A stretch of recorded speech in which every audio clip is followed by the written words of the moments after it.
Assalamualaikum warahmatullahi wabarakatuh. Salam sejahtera buat rekan-rekan PJOK semuanya. Semoga saya dan rekan-rekan PJOK semuanya selalu diberikan kesehatan. Amin. Oke teman-teman, melanjutkan part yang sebelumnya yaitu part 2. Untuk ini kita masuk ke part 3 ya teman-teman. Kita masih sama membahas tentang kompetensi teknis PJOK.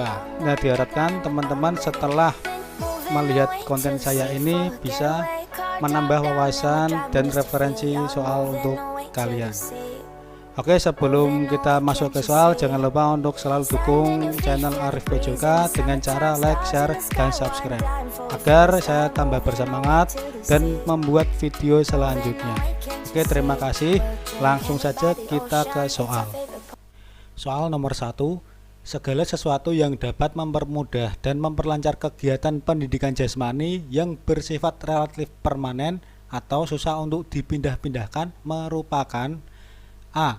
Fasilitas pendidikan jasmani, B. Silabus pendidikan jasmani, C. Media pendidikan jasmani, D.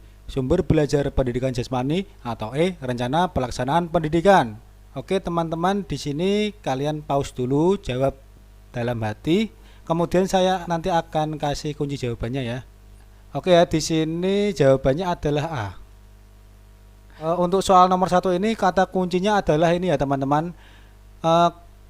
Ini kan yang ditanyakan adalah sesuatu yang dapat mempermudah dan memperlancar kegiatan pendidikan jasmani yang bersifat relatif permanen atau susah untuk dipindah-pindahkan.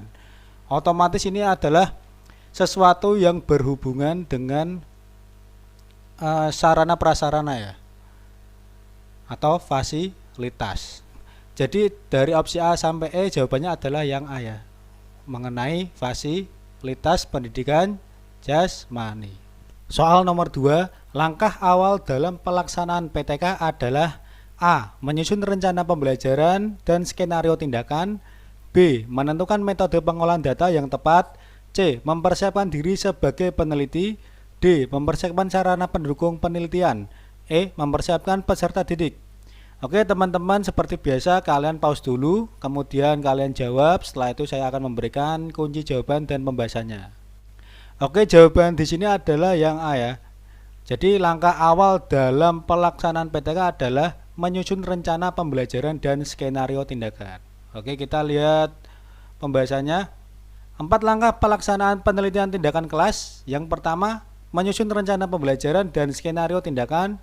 Yang kedua, pelaksanaannya. Kemudian yang ketiga, pengamatan atau observasi. Yang keempat, refleksi atau pantulan. Soal nomor 3, refleksi paling tepat dilakukan oleh peneliti PTK pada saat A. Sesudah mengidentifikasi masalah, B. Sesudah melaksanakan proses pembelajaran, C. Sebelum menyusun laporan perbaikan, D. Sebelum melakukan upaya perbaikan, atau E. Sebelum mengidentifikasi masalah. Oke, kalian pause dulu teman-teman, kemudian jawab. Oke, jawaban soal nomor 3 ini adalah yang B ya. Sesudah melaksanakan proses pembelajaran. Oke, kita lihat pembahasannya. Nah, di sini kita lihat ya tentang refleksi itu sendiri. Kegiatan ini merupakan kegiatan menelusuri kembali perjalanan pelaksanaan pembelajaran dengan jalan mengingat-ingat kejadian-kejadian yang terjadi selama pembelajaran. Kegiatan refleksi biasanya dilaksanakan setelah proses pembelajaran selesai dilaksanakan. Soal nomor 4, membuat penderitanya kesulitan mengolah bahasa menjadi ucapan disebut dengan A. Disleksia, B. Disleksia, C. Dysgrafia, D. Dysgrafia, atau E. Dilema. Oke teman-teman, silakan di pause dulu kemudian dijawab ya. Jawaban di sini adalah yang B. Disleksia. Oke, kita lihat pembahasannya. Disleksia adalah kesulitan mengolah bahasa menjadi ucapan. Soal nomor 5, membuat penderitanya kesulitan mengolah bahasa menjadi tulisan disebut dengan A. Disleksia, B. Disleksia, C. Dysgrafia, D. Dysgrafia, atau E. Dilema. Silakan teman-teman di pause dulu kemudian dijawab. Benar ya, jawabannya adalah D. Dysgrafia. Kita lihat pembahasannya ya. Disgrafia adalah kesulitan mengolah bahasa menjadi tulisan atau menulis. Soal nomor 6, olahraga yang membina dan mengembangkan olahragawan secara terencana, berjenjang, dan berkelanjutan melalui kompetisi untuk mencapai prestasi dengan dukungan ilmu pengetahuan dan teknologi keolahragaan merupakan pengertian dari A. Olahraga prestasi, B. Pendidikan jasmani, C. Pendidikan olahraga, atau D. Pendidikan kesehatan. Silakan teman-teman pause dulu ya, kemudian kalian menjawab. Oke, jawabannya adalah A. Olahraga prestasi. Kita lihat pembahasannya. Olahraga prestasi adalah olahraga yang membina dan mengembangkan olahragawan secara terencana, berjenjang, dan berkelanjutan melalui kompetisi untuk mencapai prestasi dengan dukungan ilmu pengetahuan dan teknologi keolahragaan. Jelas ya? Soal nomor 7, diselenggarakan terutama di lingkungan sekolah dan pelaksanaannya di luar sekolah dan masyarakat merupakan perbedaan dari A. Pendidikan jasmani dan kesehatan, B. Olahraga dan pendidikan jasmani, C. Olahraga dan rekreasi, D. Pendidikan jasmani dan olahraga, atau E. Rekreasi dan kesehatan. Silahkan teman-teman mempause dulu kemudian menjawab dalam hati ya. Oke, jawabannya adalah A ya, pendidikan jasmani dan kesehatan. Kita lihat pembahasannya. Pendidikan jasmani adalah proses pendidikan yang memanfaatkan aktivitas fisik untuk menghasilkan perubahan holistik dalam kualitas individu, baik dalam bentuk fisik, mental, serta emosional. Kemudian untuk kesehatan adalah kondisi kesejahteraan fisik, mental, dan sosial yang lengkap dan bukan sekadar tidak adanya penyakit atau kelemahan. Soal nomor 8, dasar dalam menentukan materi pembelajaran adalah kompetensi dasar yang dijabarkan dalam indikator pencapaian kompetensi atau IPK. Apabila guru menentukan IPK sebagai berikut: menjelaskan pengetahuan tentang pola gerak dasar manipulatif dan mempraktekkan gerakan manipulatif dalam permainan sederhana, maka materi ajar yang sesuai adalah A. Permainan bola kasti, B. Permainan bentengan, C. Permainan gobak sodor, D. Permainan lari bolak-balik, atau E. Push up, sit up, dan pull up. Oke teman-teman, seperti biasa kalian pause dulu kemudian kalian jawab. Benar ya, jawabannya adalah permainan bola kasti. Kenapa kok bisa permainan bola kasti? Nah, kita lihat pada soal ya. Di sini adalah kata kuncinya pola gerak dasar manipulatif, mempraktekkan gerakan manipulatif dalam permainan sederhana. Nah, untuk permainan bentengan ini kan ya tidak ya, karena tidak ada unsur gerakan manipulatif. Kemudian permainan gobak sodor pun juga tidak ya. Kemudian lari bola-balik juga enggak. Kalau E ini juga tidak ya. Nah, kita lihat pembahasannya. Nah, kenapa kok bisa permainan bola kasti ya? Saya tambahin ya.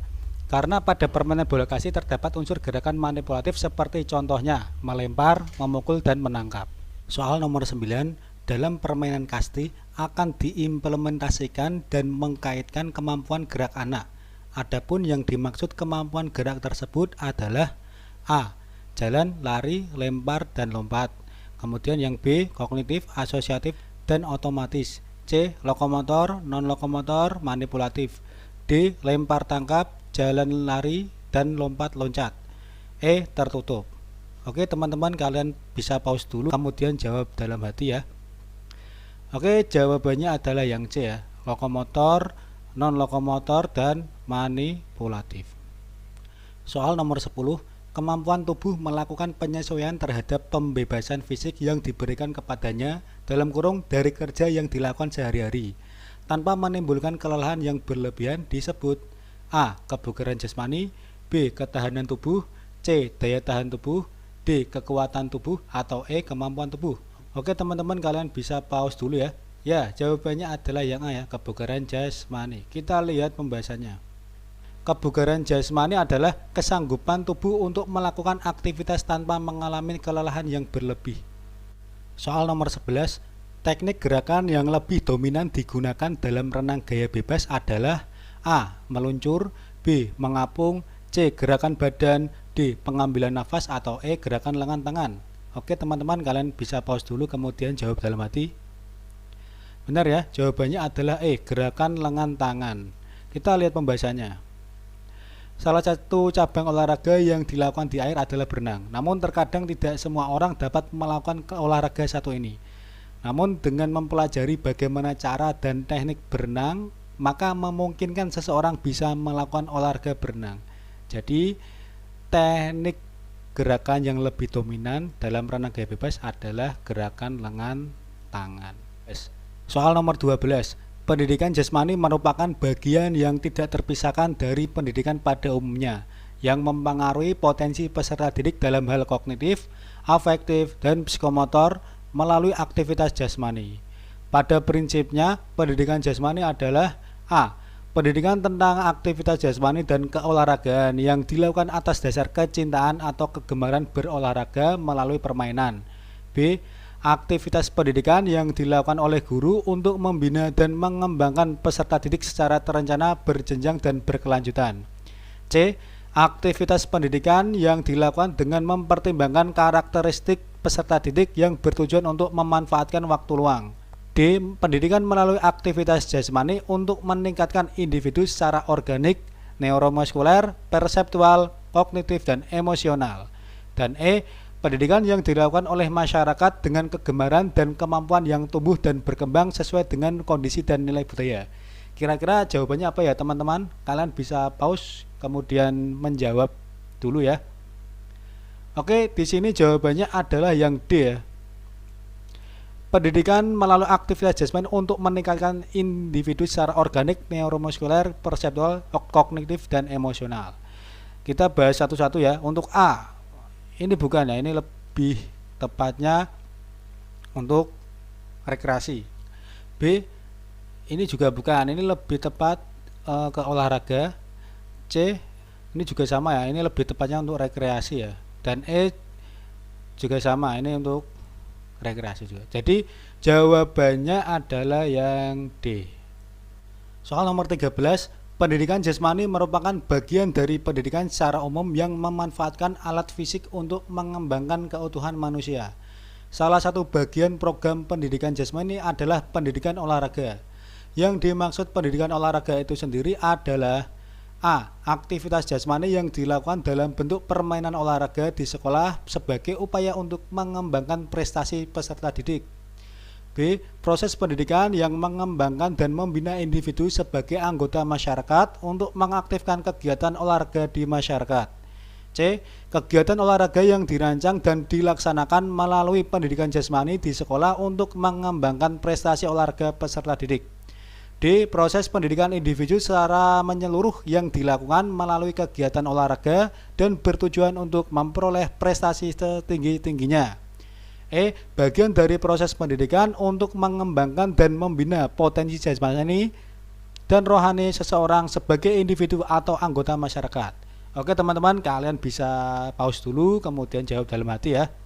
Nah, jawaban soal dari nomor 13 adalah yang E ya. Bagian dari proses pendidikan untuk mengembangkan dan membina potensi jasmani dan rohani seseorang sebagai individu atau anggota masyarakat. Soal nomor 14. Dalam fungsi pendidikan jasmani terdapat beberapa aspek yang meliputi antara lain organik, neuromuskuler, perseptual, sosial, dan kognitif. Yang dimaksud dengan aspek neuromuskuler adalah A. Untuk menjadikan sistem tubuh menjadi lebih baik. B. Untuk meningkatkan keharmonisan antara saraf dan otot. C. Untuk mengembangkan kemampuan menerima dan membedakan isyarat. D. Untuk mengembangkan kemampuan untuk menemukan sesuatu. E. Untuk mengembangkan respon terhadap aktivitas jasmani. Oke teman-teman, kalian bisa pause dulu kemudian jawab dalam hati ya. Oke, jawabannya adalah yang B. Untuk meningkatkan keharmonisan antara saraf dan otot. Kita lihat pembahasannya. Aspek neuromuskuler adalah untuk meningkatkan keharmonisan antara saraf dan otot, meningkatkan gerak dasar lokomotor, mengembangkan gerak dasar non-lokomotor, mengembangkan gerak dasar manipulatif. Soal nomor 15, salah satu tujuan pendidikan jasmani adalah mengembangkan nilai-nilai pribadi dan sikap diri sendiri melalui partisipasi dalam aktivitas jasmani, baik secara berkelompok maupun perorangan. Kondisi ideal yang bagaimana yang harus dimiliki peserta didik untuk mencapai tujuan pendidikan jasmani dalam pembelajaran PJOK? A. Aktif bertanya tentang apa yang tidak diketahui dalam pembelajaran PJOK. B. B. Aktif melakukan gerakan-gerakan yang menunjang pembelajaran PJOK. C. Berani mencoba dan mengambil resiko dalam pembelajaran PJOK. D. Motivasi dan percaya diri tinggi dalam mengikuti pembelajaran PJOK. Atau E. Memiliki pengetahuan tentang keterampilan gerak dalam pembelajaran PJOK. Oke teman-teman, kalian bisa pause dulu kemudian jawab dalam hati ya. Oke, jawabannya adalah yang D ya. Motivasi dan percaya diri tinggi dalam mengikuti pembelajaran PJOK. Nah, kata kuncinya adalah di sini ya teman-teman. Kondisi ideal yang bagaimana yang harus dimiliki peserta didik untuk mencapai pendidikan jasmani dalam pembelajaran PJOK. Nah, kondisi ideal yang bagaimana? Yaitu kondisi yang dimana kita mendapati motivasi dan percaya diri tinggi dalam mengikuti pembelajaran PJOK. Soal nomor 16. Manfaat pendidikan jasmani di SD sebagai pemenuhan kebutuhan akan gerak anak sebagai guru. Upaya yang dapat dilakukan adalah A. Pembelajaran didesain dengan mengendalikan emosi pemenuhan kebutuhan gerak dasar. B. Pembelajaran didesain sebagai upaya pemenuhan kebutuhan gerak dasar peserta didik. C. Mendesain pembelajaran dalam bentuk permainan sebagai penyaluran hasrat untuk bergerak. D. Mendesain pembelajaran melalui aktivitas jasmani agar kebutuhan gerak peserta didik terpenuhi. Atau E. Mendesain pembelajaran melalui pengenalan lingkungan agar terpenuhi kebutuhan gerak. Oke teman-teman, soal 16 ini kata kuncinya adalah ya ini ya. Manfaat pendidikan jasmani pada jenjang SD sebagai pemenuhan kebutuhan akan gerak anak. Nah, jawaban yang lebih tepat adalah ini ya teman-teman, C ya. Mendesain pembelajaran dalam bentuk permainan sebagai penyaluran hasrat untuk bergerak. Jadi siswa SD itu lebih condongnya diberikan sebuah permainan di mana itu untuk penyaluran hasrat sebagai pemenuhan gerak. Soal nomor 17, manakah pernyataan yang tepat mengenai perbedaan pendidikan jasmani dan pendidikan kesehatan? A. Pendidikan jasmani merubah perilaku peserta didik dalam menerapkan hidup sehat melalui aktivitas fisik sedangkan pendidikan kesehatan merubah perilaku hidup sehat peserta didik secara menyeluruh baik dari aspek kognitif, afektif, dan psikomotor. Oke, kita simak dulu ya. Kemudian yang B, pendidikan jasmani dirancang sebagai pemenuhan kebutuhan gerak dasar dan keinginan peserta didik, sedangkan pendidikan kesehatan dirancang untuk mencapai intensitas kerja fisik sehingga melebihi kemampuan optimal melalui aktivitas fisik. Nah, ini salah ya teman-teman ya.